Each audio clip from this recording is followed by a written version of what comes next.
随着亡灵在雪域国滞留3年，亡灵感觉到化神的即将来临，于是决定回赵国化神。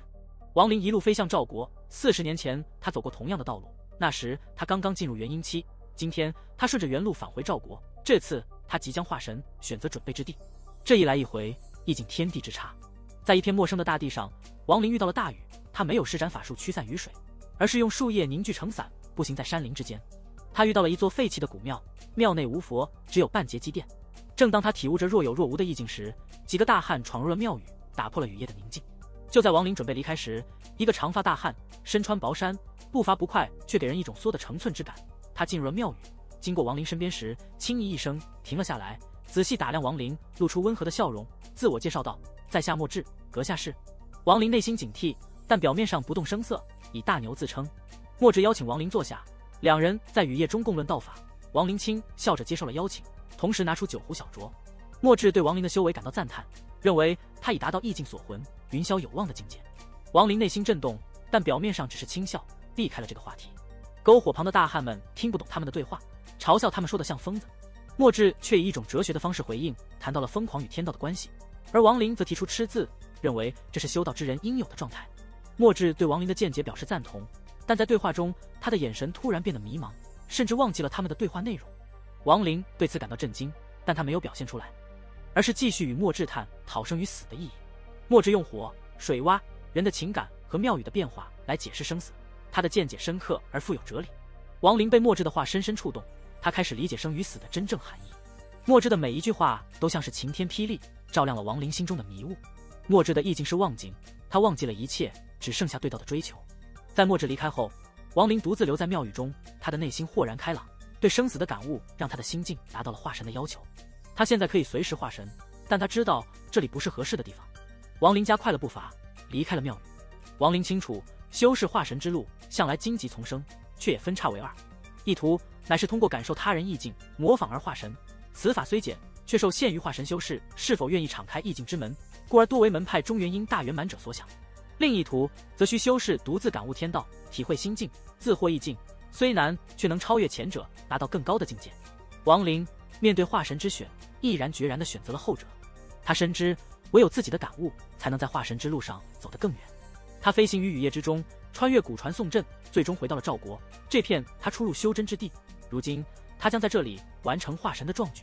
在赵国这片土地上，修真者因杀劫而凋零，门派闭关不出，亡灵的名号却依旧令无数修士闻风丧胆。他沉默片刻，飞向了昔日的衡岳派，如今的玄道宗。玄道宗闭门锁派，白雾笼罩，亡灵却轻叹一声，悄无声息地进入了后山，他曾闭关4年的地方。在洞府内，亡灵闭目打坐，10天后，他开始了他的化神之路。他的身体一分为二，本尊与分身各自选择了不同的道路。本尊白发披肩，眉心星点妖异，却依旧停留在结丹后期，因为极境未进化，修为无法提升。分身则已接近化神，无半甲子缺陷，与本尊无异。亡灵决定，本尊与分身必须分离，因为本尊若与分身融合，将影响化神。他沉默一会，终于下定决心，本尊将走古神之路，而分身则修仙天之道。本尊开始散功，灵力从体内扩散，血珠从汗毛泌出，修为从结丹后期跌落，直至结丹初期边缘。金丹碎裂，灵力宣泄，分身将其抽离，本尊修为进一步跌落，直至凝气7亿层。本尊的极境，那道红色闪电被分身逼出，化作血滴，收入储物袋。本尊放弃了修为，极境被化作法宝般的存在。分身将助激光圈和金丹所化的金色液体重新融入本尊体内。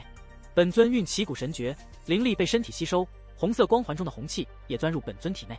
最终，亡灵的本尊与分身走上了2条截然不同的道路。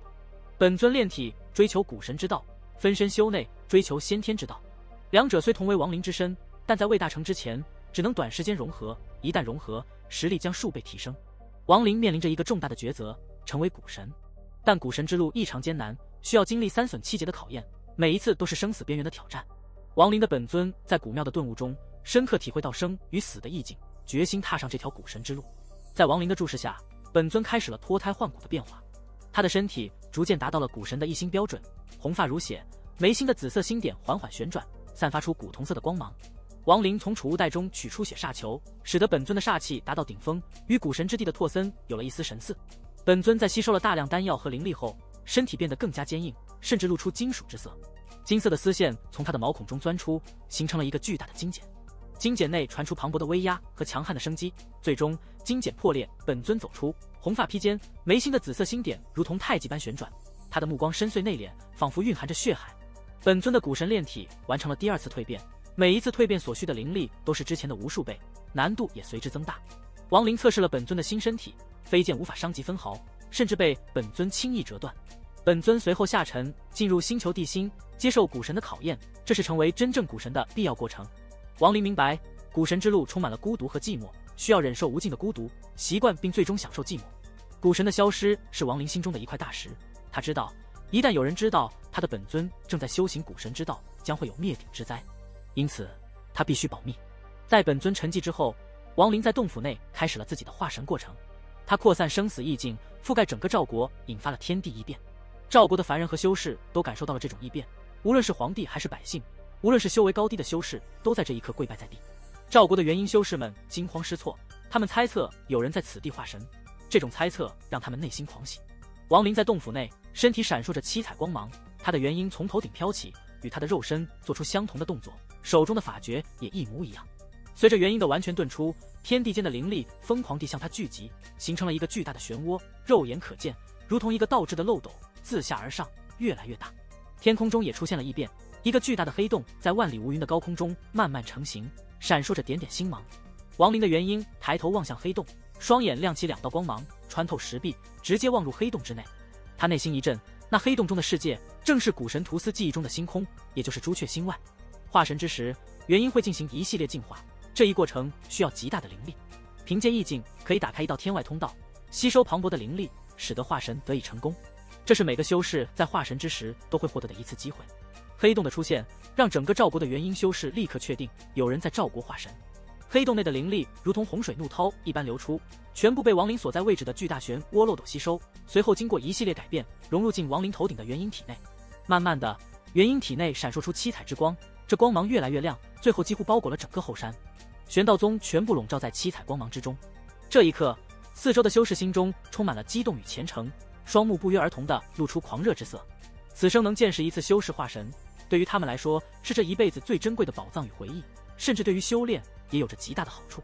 亡灵的元婴随着吸收灵力，慢慢的身上七彩之光越加明亮，元婴渐渐升高，从亡灵头顶3寸之处缓缓上升。天空之中黑洞的出现，使得整个赵国所有凡人纷纷更加虔诚。在这一刻，好像有一股天威降临一般，让他们心中没有任何杂念，有的只是对于天威的敬畏。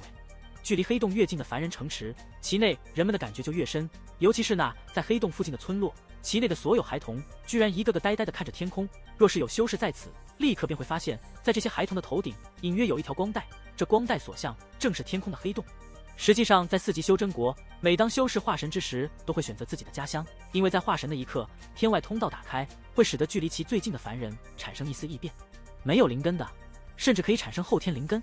这也是4级修真国之所以可以完全超越3级修真国的原因之一。这一切是亡灵所不知道的，他此时已然彻底地融入到了生死意境之中，体会着天道含义。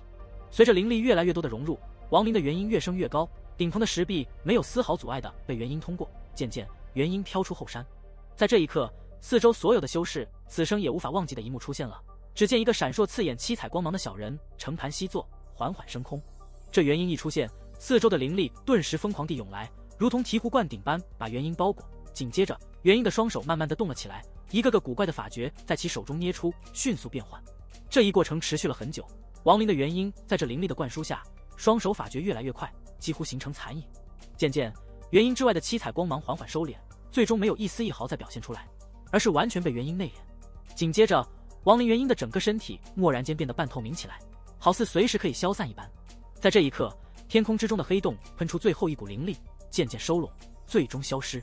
那最后一股灵力化作一条长龙，咆哮着从天而降，与那元婴瞬间便融合在一起。在这一刻，一丝丝异样的气息从元婴发而出，整个元婴又从半透明变成了凝实，他的身体慢慢变大，最后形成1人多高。若是仔细看，可以看出与亡灵的肉身已然没有半点区别。此时，元婴缓缓睁开双眼，其眼内没有任何人该有的感情色彩，有的只是一阵阵冷漠之光。在这一刻，每一个看到此元婴之人都有一种错觉，好像这元婴在一系列升华之中变成了一个超脱了修士的存在，一个神秘的存在。他的目光好似在俯瞰大地，无论是看到了凡人还是修士，均都是以一副冷漠之容，好像这世间没有任何可以让其感兴趣之事一般。修士化神的关键在于元婴升华形成元神，元神不灭，则肉身永存，此乃天道。此刻，亡灵的元婴终于在灵力的改造中得到了蜕变，褪去了阴体，成就了元神。如果把元婴比喻成一个小童，那么现在这元婴不但长大，而且还获得了天道之力，从而形成元神，这便是化神期修士的可怕之处。化神修士的法术神通之中，之所以蕴含了意境，正是因为这元神的存在。这元神是由意境化所，是以元婴为根本，受天的灵力为滋补，这才凝练而成。正是因为元神的存在，所以化神修士的强大远远超过了元婴修士。这就好比是元婴修士对于结丹修士一样，境界的不同是一个不可横渡的沟壑。凡人吞吐天地的灵力，使得体质得到改变，从而更加适合吐纳灵力。慢慢的，当体内灵力越来越多，身体的改造也达到一定程度后，便会有一个质的改变。这一改变称之为筑基。筑基之后，身体获得了更适合吐纳的平台，所吸收的灵力自然更多。可当达到一定程度后，便会再次遇到瓶颈，于是便有了结丹。结丹的目的是把体内的灵力压缩，从而使得灵力从无形变有形，从有形变液体，再从液体凝固成为金丹。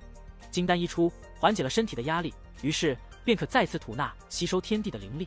而且这些灵力随着吸收也全部向着金丹凝聚，渐渐的金丹越来越坚硬，其内蕴含的灵力超过了想象。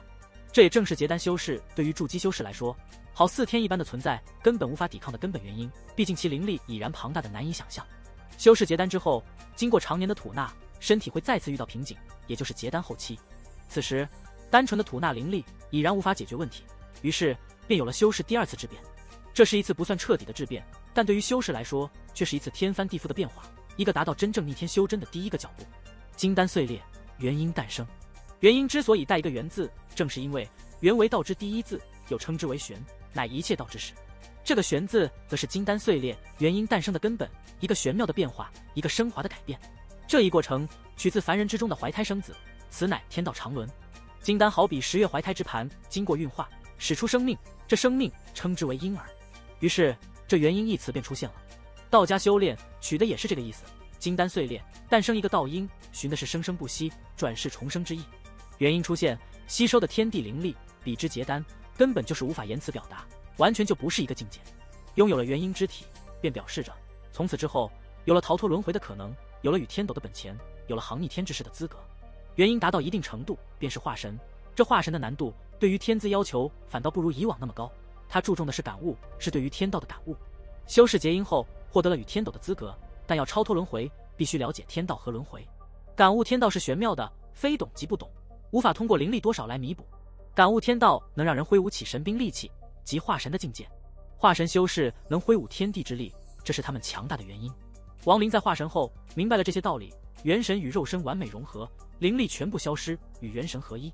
他轻松撕开空间裂缝，不受灭生之风影响，显示出化神修士的实力。亡灵离开洞府，看到玄道宗和附近门派的修士跪拜，他给了10人灵气种子，承诺若有人达到元婴后期会来点化。